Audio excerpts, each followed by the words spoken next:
I'm being completely honest, I've always been a bookworm. I've read tons of books over the years. Before we get into the stack of books here, give this video a thumbs up. Really helps out in the long run. I read this about a couple years ago, and that is Dark Harvest. I know there is a film that came out. I think it was one of those straight to streaming films, and I don't hear a lot of people talking about it, but this place takes place in 1963 in the Midwest. Now there is a town that is plagued by this haunted pumpkin figure named Sawtooth Jack. Now he comes around Halloween night, and this town has a tradition. Once a year they lock up their children except the boys. The boys get out into the streets, run havoc, and whoever kills this Sawtooth Jack gets a fancy car and gets to, get out of town. Read this one for the character Sawtooth Jack. He is merciless in this. There are gruesome killings described in the book. Next up, I've always seen this one at Barnes & Noble. It always sparked my curiosity, and that is The Wasp Factory. Now essentially it is about a young man who lives on an island in Ireland or Scotland, and he does a lot of commentary. He keeps to himself. He lives with his drunk dad, and he talks about it's basically what he talks about are confessionals of killing people over the years, and a lot of times he gets away with it. Next up, we have a werewolf book called Such Sharp Teeth by Rachel Harrison. This is the first book I've read from her, and it is about a woman who has a car accident. She hits a large animal with her car, and when she gets out to investigate, she's attacked by a werewolf. But if you've seen this around, I do recommend you reading it. Next up, we have a Stephen King short story called Stephen King's 1922. Now after I read the book, I jumped on Netflix and saw the film.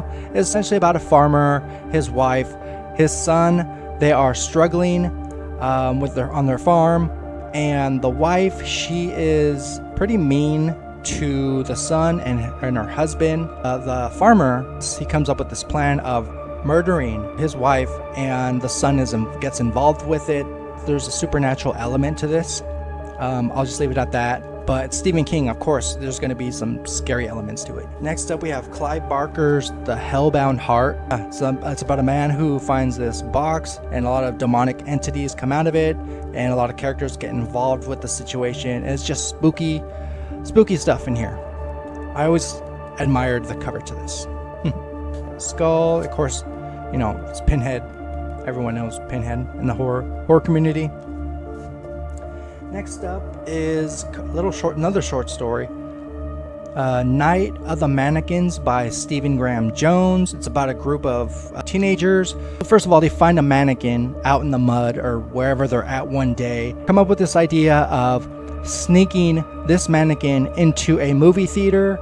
They all get caught except for one girl who witnesses the mannequin walk off.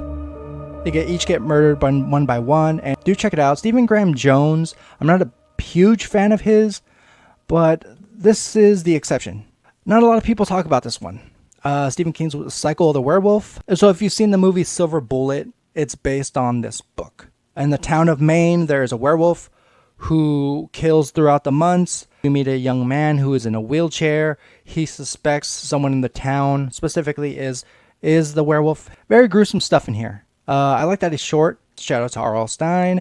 The Haunted Mask. Simple premise. A girl gets bullied.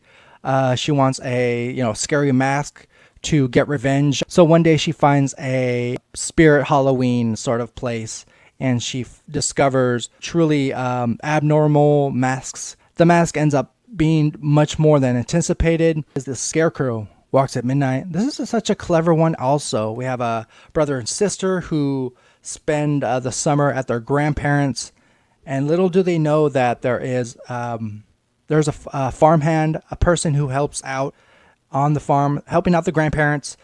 They find out that this person dabbled with some witchery. Let's just say that. Guys, those are 9 book recommendations for spooky season. Let me know, do you guys have any more recommendations? Let me know in those comments below. Again, Thank you guys for watching. Give this video a thumbs up. I love you guys. See you guys very soon. Take care. Folks, if you like this video, go ahead and hit that subscribe button. It really helps out in the long run. Dark Room Reviews, it's the place you should be subscribed to. Join the channel. It's free.